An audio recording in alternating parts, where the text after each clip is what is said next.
ప్రభుత్వం అబద్ధపు మాటలు, లంగా మాటలు, సోషల్ మీడియాలో కల్పితాలతో ప్రజల మనసు మార్చి మాఫియాను క్రియేట్ చేసి కాంగ్రెస్ విజయం సాధించిందన్నారు.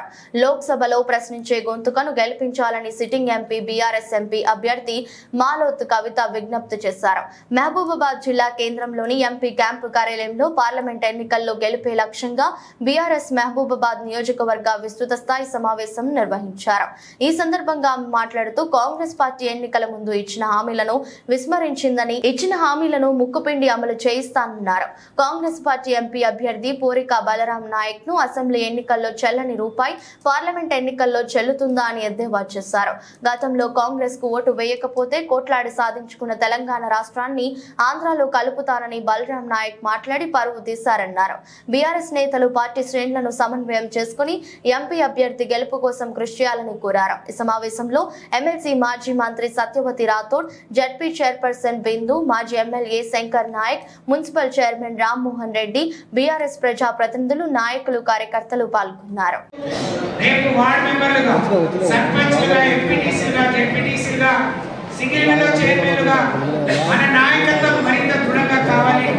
ప్రజల కష్ట సుఖాలు మనం ఉండాలి అని అంటే మనమందరం నేనే కవిత అనుకొని, నేనే కేసీఆర్ అనుకొని పని చేయాలని చెప్పి ఇక్కడికి వచ్చిన ప్రతి నాయకులను, కార్యకర్తలను నేను రెండు చేతులు జోడించి వేడుకుంటూ ప్రతి మండల మీటింగ్ కోసం మీ సమస్యలు ఎదుర్కొంటాం, మీ సమస్యలు తెలుసుకుంటాం.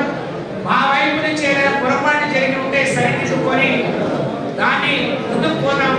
కానీ మీరందరూ ఒక కుటుంబ సభ్యులుగా అందరం కలిసి కట్టుగా కార్యకర్తగా కష్టం వస్తే ఈ కమిటీ టీం అందరం, ఈ నాయకులందరం, వేదిక మీద ఉన్నందరం మీకు మీ కాళ్ళకు ముళ్ళు ఉంచుకుంటే మా పంటితో తీసే విధంగా మా రెడ్డి గారు, మండల ప్రెసిడెంట్ తెల్ల శ్రీను గారు, జడ్పీటీసీ ప్రియాంక గారు, అశోక్ గారు, నజీర్ అహ్మద్ గారు, ఎల్జిమయ్య గారు, దేవేంద్రరావు గారు, గౌరవ పెద్దలు కిషోరన్న గారు, దుర్గేష్ గారు, ఫరీద్ గారు, అనిల్ గారు, గౌరవ పెద్దలు రవి గారు, నర్సయ్య గారు, నాకాంతం గారు, ఇలా చెప్పుకుంటూ పోతే గౌరవ పెద్దలు స్టేట్ డైరెక్టర్ నిజం నింపు లాంటిదంట.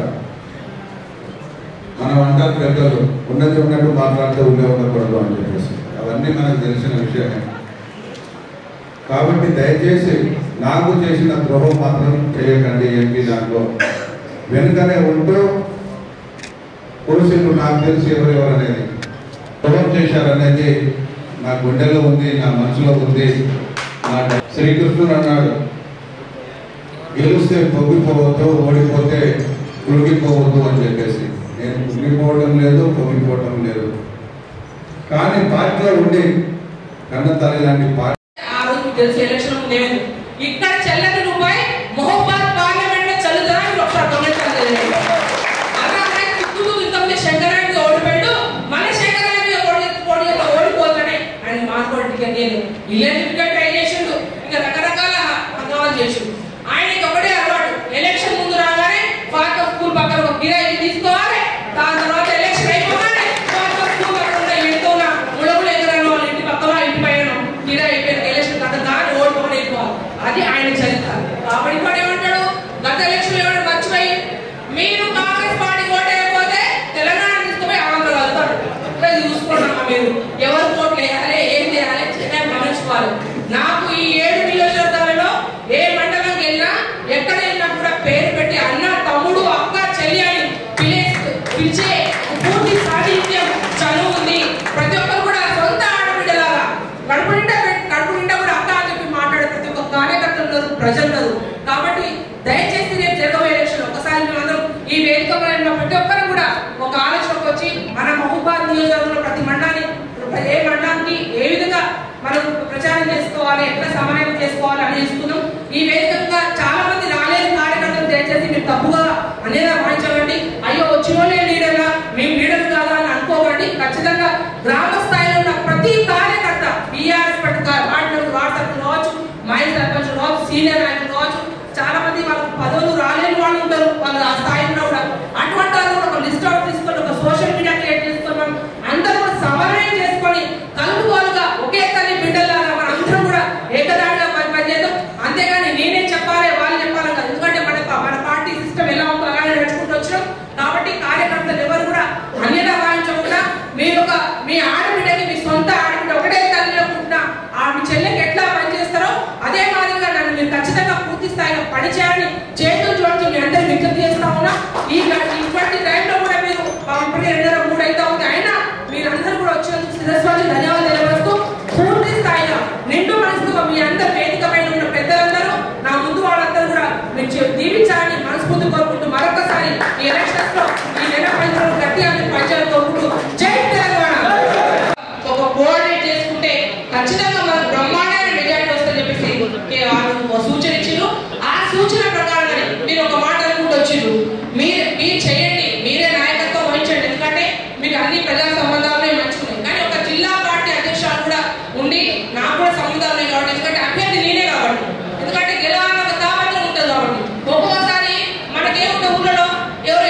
వాళ్ళు చేసేదేం లేదు. అన్ని అబద్ధపు మాటలు, అన్ని లంగా మాటలు, సోషల్ మీడియా అన్ని కల్పితాలు.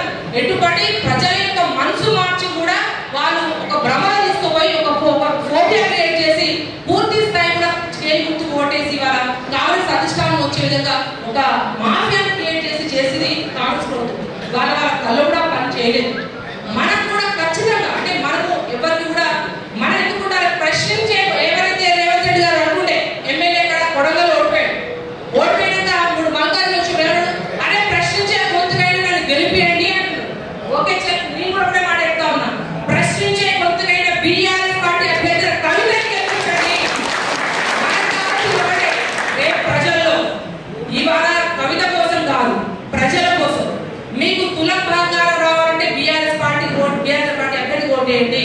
రైతు బంధు పెంచాలంటే బీఆర్ఎస్ పార్టీ అభ్యర్థి ఓటేయండి. పెన్షన్ డబల్ చేయాలంటే బీఆర్ఎస్ పార్టీ అభ్యర్థి ఓటేయండి. వాళ్ళ మహిళా మండలకు మహాలక్ష్మి కింద 2500 రూపాయలంటే బీఆర్ఎస్ అభ్యర్థి మీ ఆడబిడ్డ కవితకు ఓటేయండి. ఇవాళ చూసుకుంటే 420 హామీలు ఏదైతే మీరు చెప్పారో ఇంప్లిమెంట్ కావాలంటే మీ ముక్కు పెట్టి ఖచ్చితంగా మా బీఆర్ఎస్ పార్టీ శ్రేణులతో నడి రోడ్డు మానుకోవడం ఎక్కడైనా సరే మీ ముక్కు పెట్టి ప్రజలకు చేరువయ్యే విధంగా మీరు ఇచ్చిన హామీ ఇంప్లిమెంట్ అయ్యే విధంగా కూడా ప్రజల వెంట కూడా తెలియవస్తా ఉన్నారు. ఇంకా కాంగ్రెస్ అభ్యర్థి నుంచి హరీష్ రావు గారు, కేటీఆర్ గారు కూడా ఒక సూచన ఇచ్చింది. ఎందుకంటే మనమందరము ప్రతి ఒక్క నియోజకవర్గంలో ఒక కమిటీ